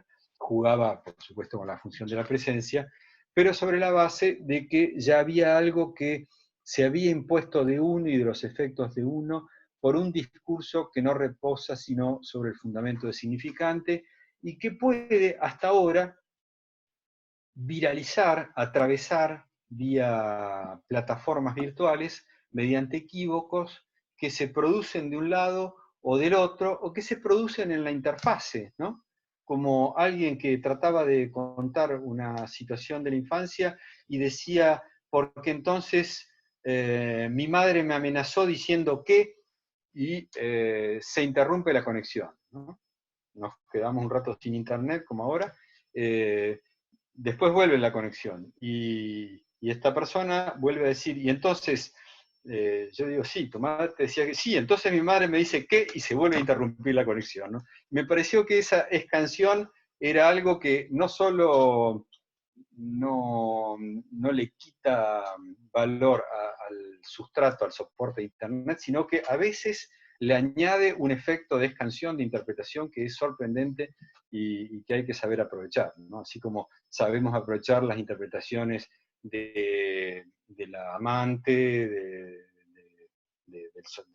que soñó tal cosa, o de la amiga, o de la bruja, que siempre tienen interpretaciones mejores que los analistas que más o menos repetimos siempre lo mismo, ¿no? Entonces está bien que la gente busque interpretaciones donde las encuentre, e incluso que las encuentre en Internet o en la desconexión de Internet, pero hay algo, sin embargo, por lo cual esos cuerpos, esos dos cuerpos, han quedado atrapados por un discurso que aparentemente funciona. Estamos aquí en todo caso para pensar que a partir de esta condena, de este COVID, de esta pandemia, estamos ahora en condiciones en fin, de analizar de otra manera, ¿no? Y para cerrar mi intervención, quisiera,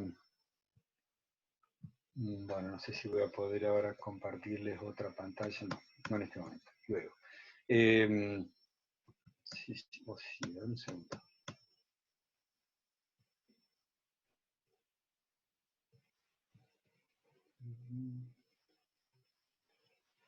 Bueno, no ahora.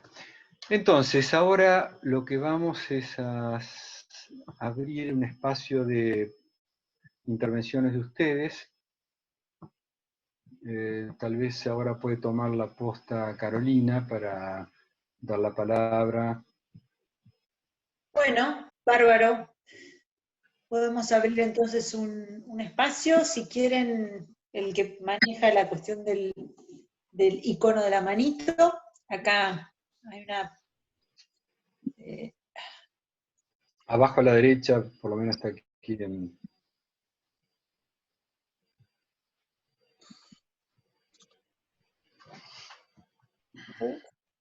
Y se borra acá, cuando uno habla simplemente ahí se borra, creo, ¿no? Se borra.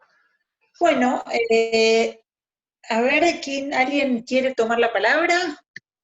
Puede desconectar su micrófono y, perdón, activar su micrófono y hablar, y vamos viendo cómo nos organizamos. Un tal Pablo, puede ser que esté levantando la mano, no lo veo directamente, así que si... Estás, Gabriel, sin el micrófono, ¿eh?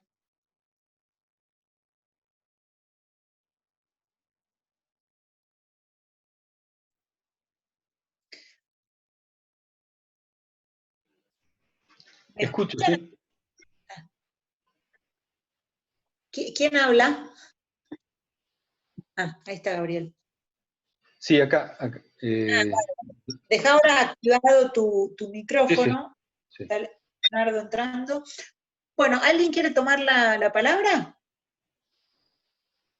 Pablo, veo tu icono, no sé si estás ahí, yo no te estoy viendo, pero veo el icono de la mano, así que si estás, podés activar el micrófono y participar directamente. ¿Algún otro colega que quiera tomar la iniciativa?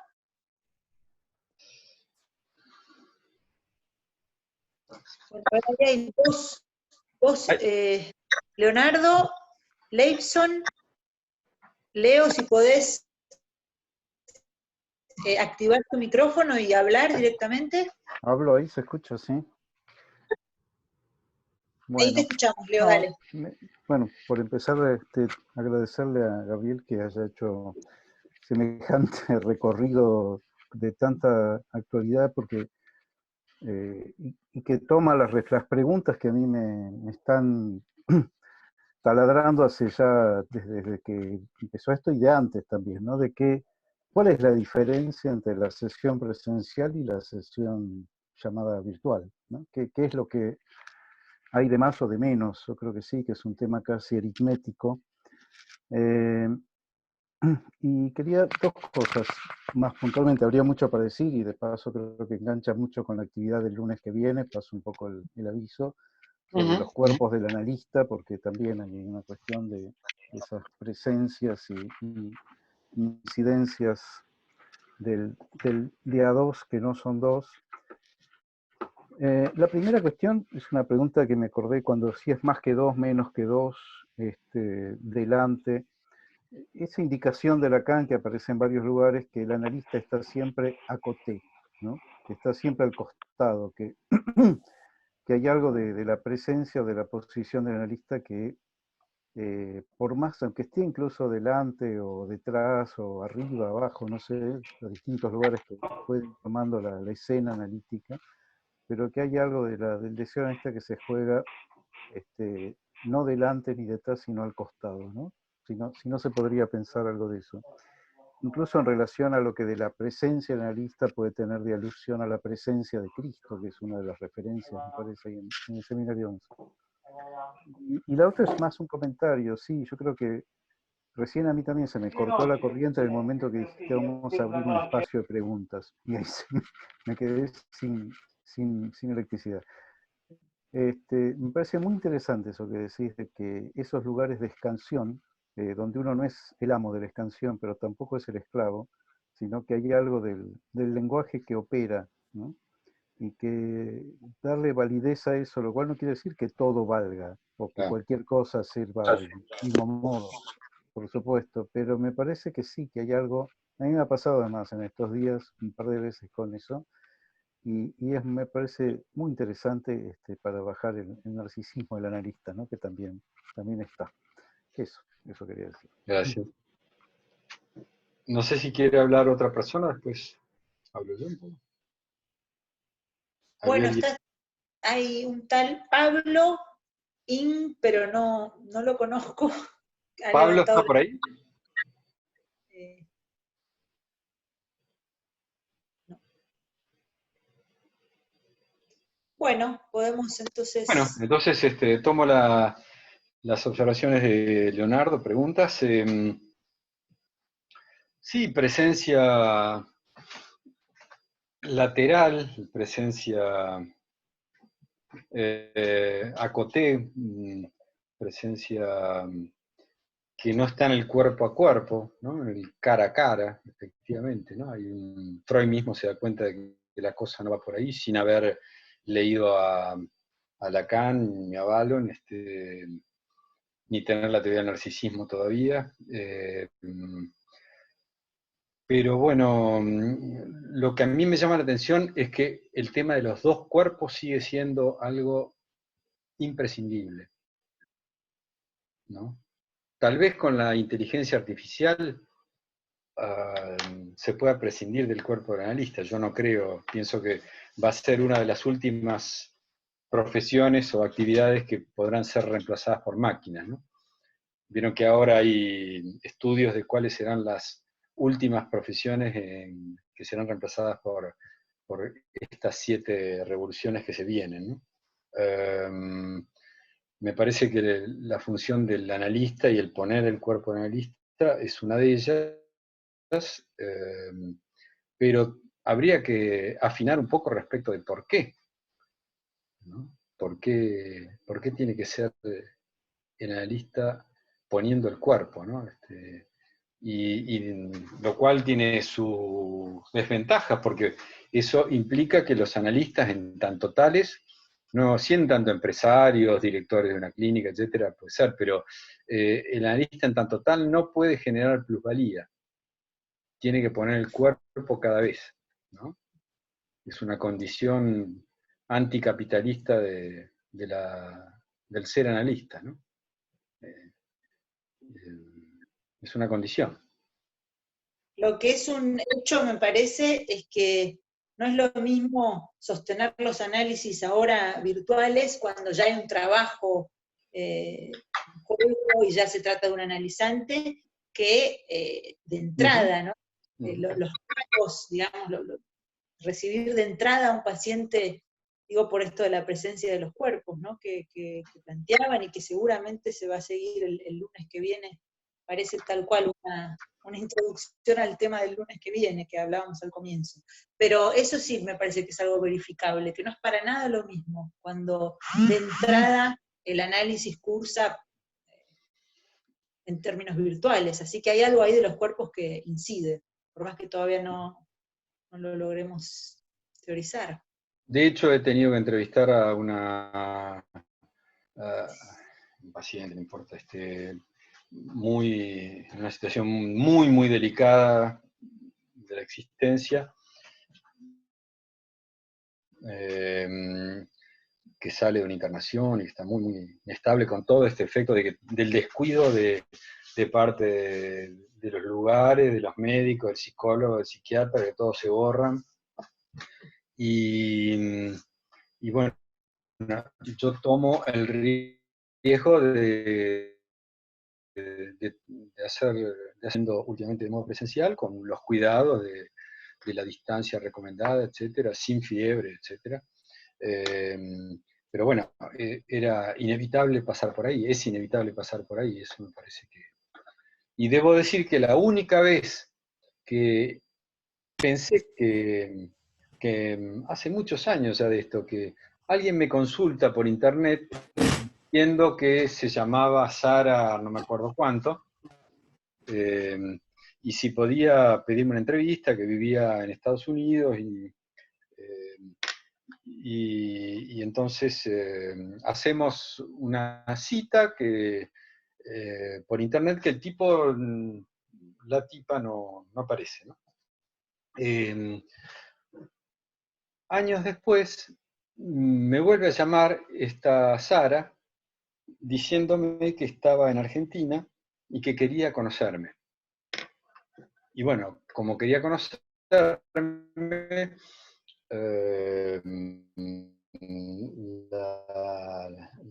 por la historia ¿no? Que podría ser alguien que nunca me pasó, que en el consultorio, o alguna vez, bueno, me asaltaron, pero no fue un pseudo paciente, sino un ladrón directamente, un grupo de ladrones. Y aparece la paciente, que en realidad era un hombre bigotudo, que cuando se presenta me dice: yo soy Sara, no sé cuánto,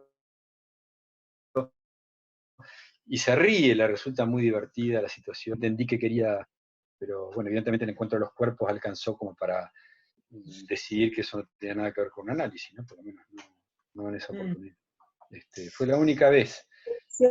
Y esa vez, porque después está el tema de qué pasa con el encuentro de los cuerpos, si uno puede decidir mucho, en realidad si alguien llega y uno no es un buen clínico médico, no tiene por qué saber nada sobre el estado de salud, ni sobre la sexualidad, ni esas cosas. Sin embargo, hay algo de ese encuentro que a uno le da como cierta, no sé, algo de cierta aprehensión de eso que se encuentra, ¿no? Me parece que...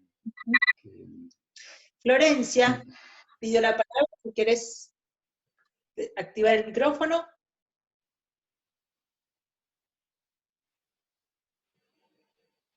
¿Ahí está? Sí, ahí está. Sí, se te escucha.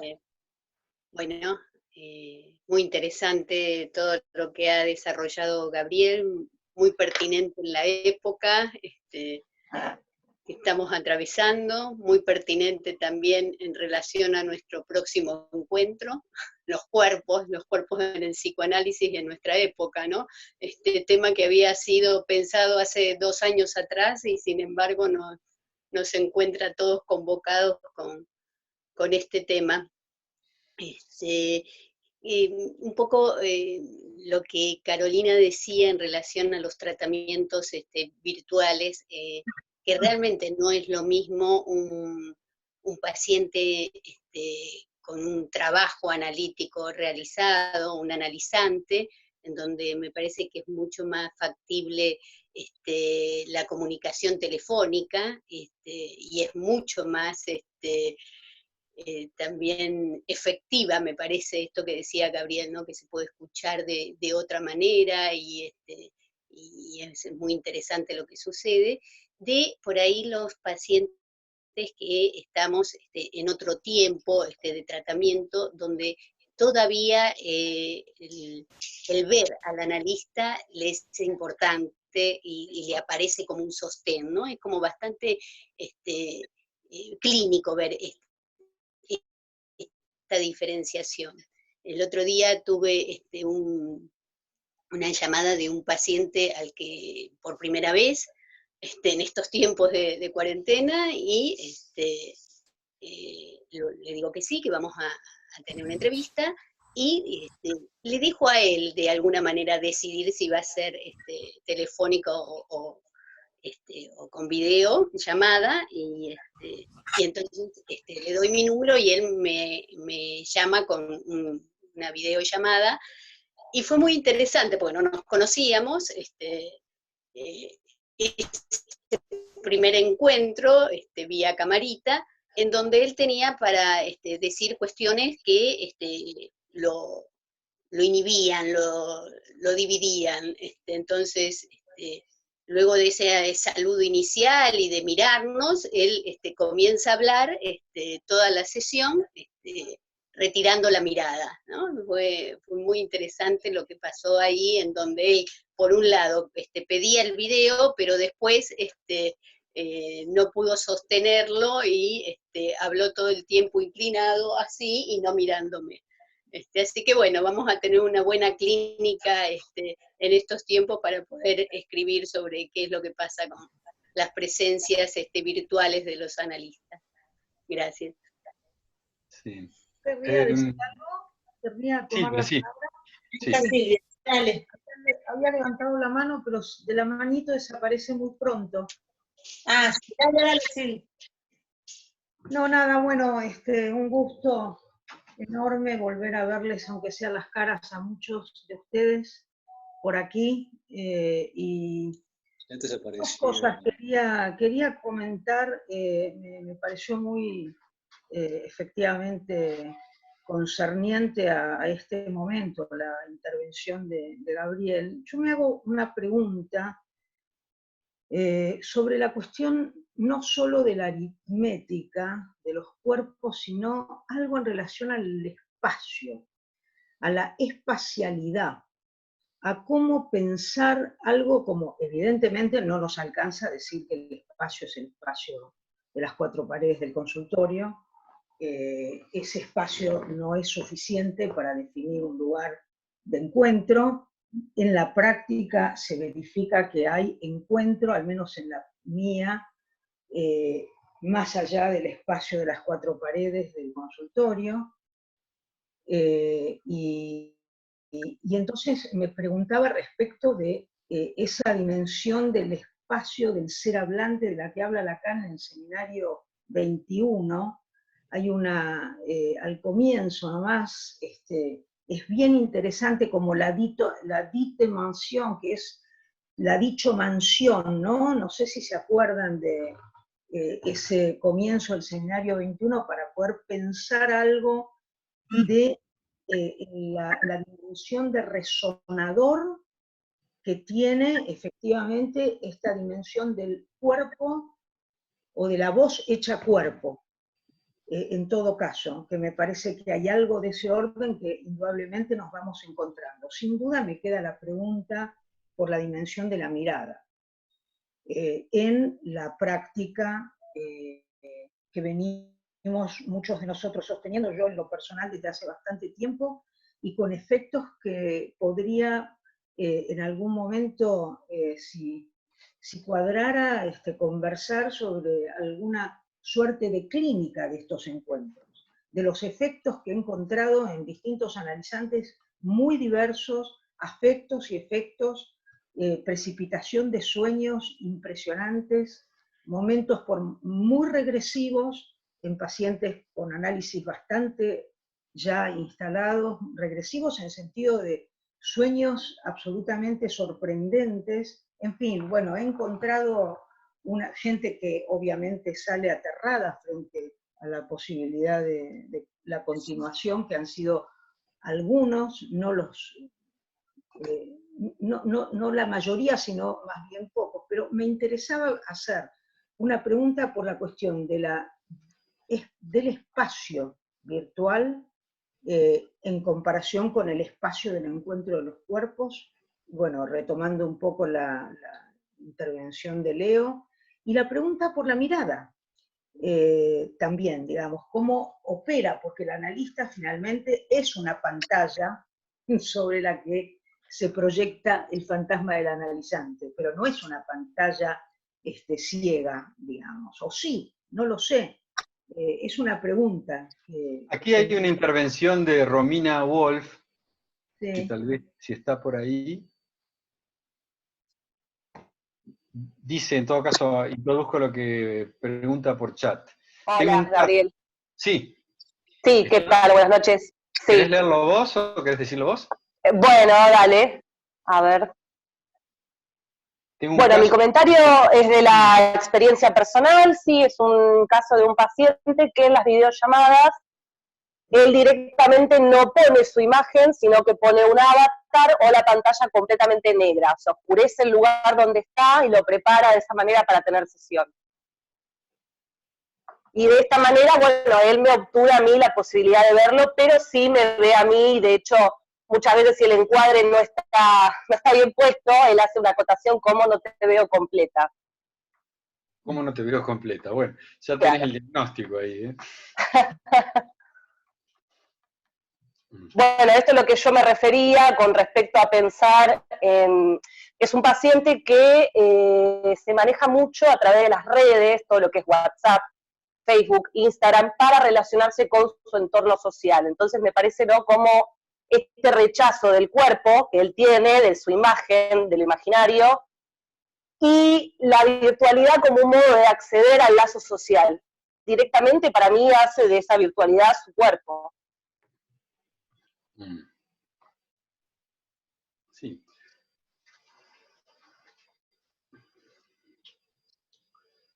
Bueno, a mí, yo decía, eso, un caso enorme de inhibición, pero al mismo tiempo con eso de apagar la camarita, quedar a oscuras y dejarte a vos y encima quejar porque no te ve completa, ¿no? Suponiendo además, como podemos suponer todos, que eres mujer, ¿no? O sea, Romina Wolf, ¿no? Es como hay algo de una provocación, ¿no? De una prevocación, de un llamado, en fin, que cómo se produce porque allí resulta que el que está encarnando el objeto A es él y a vos te inquieta este dispositivo. Y cómo se podría producir el efecto diferenciado, ¿no? Distinguido, rotatorio, por el cual en algún momento fuera más bien él quien pasara a encarnar el lugar del que es mirado, el que se siente incomodado, que de hecho se siente porque por algo se pone a oscuras, ¿no? Pero sí, por su diagnóstico... Trata su síntoma incomodando al otro, ¿no? Mirando al otro, ¿no? Trata su visión. Puede ser, sí. Muy bueno, gracias, Gabriel. Bueno, propongo, ya siendo las 11 casi, no sé si alguien quiere directamente abrir el micrófono y hablar, porque, no sé, el tema de los iconos de las manitos no está funcionando muy bien, me parece. Podemos tomar un par de intervenciones más y ya vamos cerrando. ¿Quién quiere hacer? Buenas noches, no sé si se escucha mi micrófono. Sí, se escucha. Buenas noches, Gabriel. Bueno, había tratado de hablar varias veces y estaba mal configurado mi micrófono. Muchas gracias por la clase, realmente ha sido muy interesante. Yo te quería preguntar particularmente sobre un comentario que hiciste en una entrevista en Telam hace varios años al presentar un libro en el cual vos hacías una diferencia entre lo que era el algoritmo y el matema. No sé si lo podrías ampliar.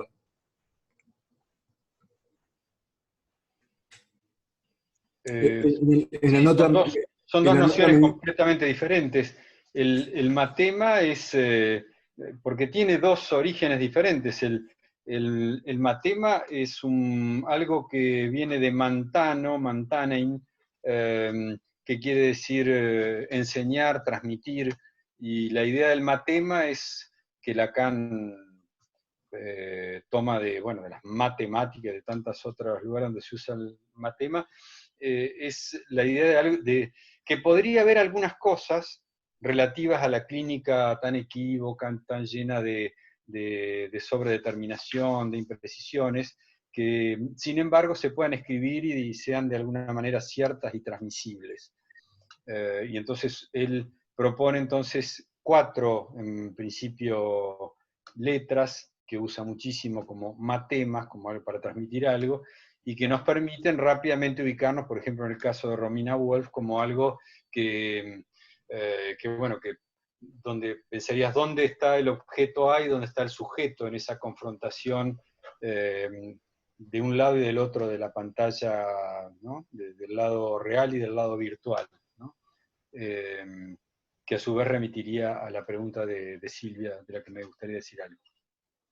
En cambio, el término algoritmo viene del apellido de un matemático árabe, si no recuerdo mal, que es Al-Khwarizmi, y que quiere decir simplemente procedimiento de computación, procedimiento de cómputo.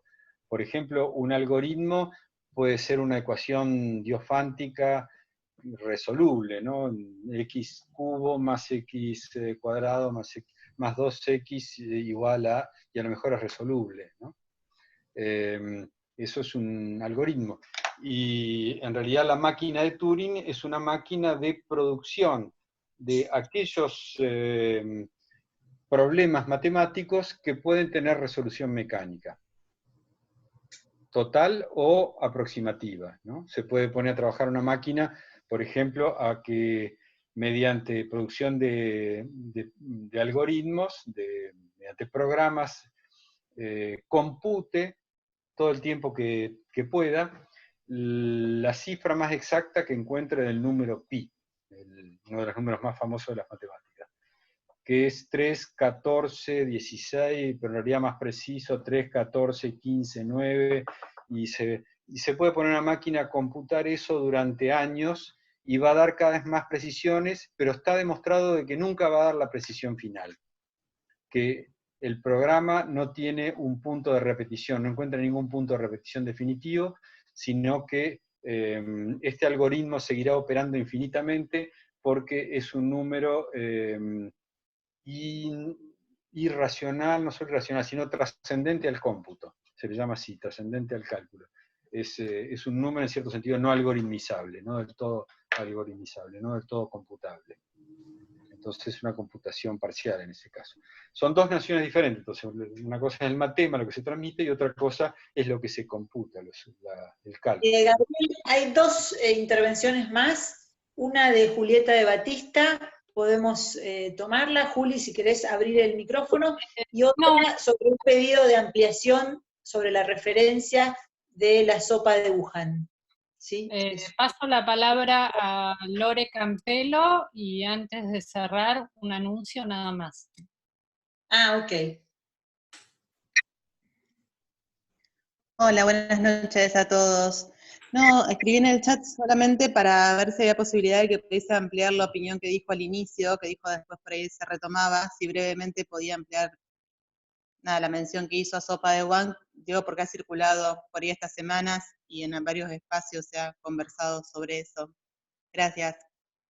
Sí, bueno, no tengo ahora presente todas las intervenciones que ha habido allí, pero bueno, recuerdo creo que es la primera de alguien que yo respeto tanto y que leo tanto y que para mí es una referencia tan importante, que es Agamben, Giorgio Agamben, que se manda a cualquiera, que sale a opinar de una manera apresurada, como si en Italia fueran a instalar un sistema chino con persecución 5G, cuando justamente lo que está pasando es todo lo contrario, una especie de desorganización y de falta de previsión que, bueno, en fin, y como eso, después hay otras tantas intervenciones de filósofos que tratan de aplicar las generalidades a lo que encuentran y dicen cualquiera. Un poco después,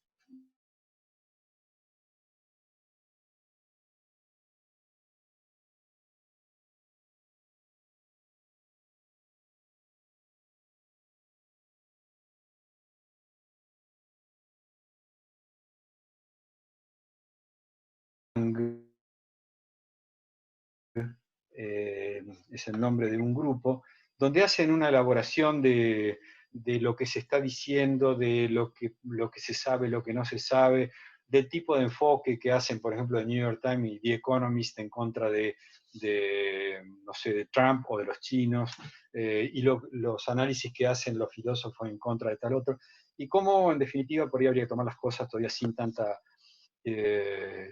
sesgo ideológico, ¿no? Porque la verdad es que no sabemos bien hacia dónde va la cosa. Escuché hace poquito a Rita Segato decir en un programa que me llegó, no tengo mucho tiempo para ver televisión, pero me llegó una entrevista de alguna manera, donde le preguntaban respecto de los relatos que hay en este momento acerca del COVID, ¿no? Y de cómo nos está afectando. Y ella decía que bueno, que se pueden dividir los relatos en tales y cuales grupos, y que a ella le gustaba en realidad el relato en este momento, por ejemplo, que no era que le ponía la firma que era el mejor ni el único, pero el relato por el cual tenemos una especie de Merkel autóctona, que sería Alberto Fernández, y que nos cuida como una madre, cuida la economía, cuida la salud, y entonces eso es algo que es del orden de la economía, justamente, que tiene que ver con los números, las cuentas en el hogar, en fin, como un relato entre otros, ¿no? Me gustó eso, los distintos relatos que hay respecto de esto. No sabemos cuáles serán los relatos más asegurados, pero en todo caso hay varios. No nos atengamos a ninguno y vayamos constatando de qué manera a cada uno nos afecta de un modo u otro lo que está pasando, ¿no? En los niveles que nosotros tenemos alguna capacidad de intervenir y de constatar los efectos de nuestra intervención. Eso. Bueno, me parece que podemos ir ya cerrando. En todo caso, queda abierta la invitación, no solo a los lunes, sino también pensaba en los seminarios del Colegio Clínico, que han arrancado con mucho entusiasmo, muchas ganas, y me parece que también esta posibilidad virtual permite que se acerque y se sume nueva gente, así que también los invito a visitar las páginas, a escribirnos para sumarse ya sea a los seminarios del foro como a los del Colegio Clínico. Bueno, le doy la palabra a Juli para dar el anuncio que quería y ya damos por concluido el primer encuentro. Perdón, estaba en silencio. Solo reiterar la invitación para el espacio Escuela Itinerante, sábado 2 de mayo, 10 de la mañana. La inscripción se va a hacer en el Foro Mediterráneo, y van a intervenir nuestra colega del Foro de San Pablo, Brasil, Sandra Berta. El título de la intervención es ¿La política es el lazo? Sandra, ¿es así? Bien, la política es el lazo, y va a estar acompañándola Alejandro Rostañotto, que es el nuevo analista de la escuela de la zona de América Latina Sur. Así que bueno, los invitamos a todos. Quería aclarar que eso también requiere inscripción porque tenemos cupos limitados por el sistema. Nada más que eso. Muchas gracias. Gabriel, especialmente, muchísimas gracias. Nos despedimos y será hasta pronto. Bueno, y los dejo acá con la información del COVID, del dashboard de Lancet, como para, si quieren estar informados cómo va la pandemia en este momento. Buenas noches, hasta el lunes próximo, o hasta mañana, depende del caso. Adiós. Adiós. Gracias, Gabriel. Gracias, Carolina. Chao, chicos. Chao, Sandra. Adiós. Chao, Sandra. Chao, chao. Hasta pronto. Chao, chao. Muchas gracias. Gracias.